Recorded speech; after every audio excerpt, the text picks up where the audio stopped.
कायदा सुव्यवस्थेच्या संदर्भामध्ये काल देखील थांबायचं नाव घेत नाही. त्यामध्ये कायदा सुव्यवस्थेच्या बद्दल मी ताबडतोब त्यांच्याशी चर्चा केली. त्याच्यातले 6 लोक ऍक्टमध्ये टाकलेले आहेत. त्यांना जो काही कडक मोकोका वगैरे लावण्याच्या करता जे करावं लागतं ते पण केलं जात आहे. त्याच्यामध्ये अजून 2-3 राहिलेले ते पण पकडायला सांगितलेले.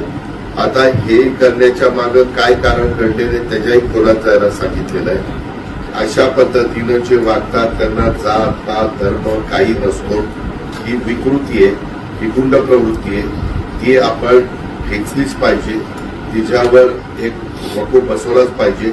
त्याच्या संदर्भामध्ये स्वतः मुख्यमंत्र्यांनी पण लक्ष घातलंय, आम्ही पण लक्ष घातलंय.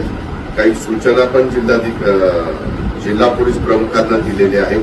आज पण त्यांना डीपीसीच्या निमित्तानं जो काही निधी लागतो त्यांच्या इन्फ्रास्ट्रक्चरच्या दृष्टिकोनातून तोही आम्ही त्यांना मंजूर केलेला आहे डीपीसीनं. अशा पद्धतीनं आहे.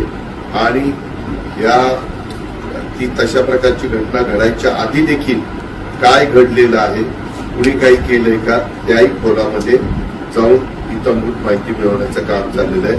परंतु मी आज ह्या प्रेसच्या निमित्तानं माझ्या बीडकरांना सगळ्यांना सांगतो की असं कुणी वागू नका. हे कुणाचंही सहन केलं जाणार नाही.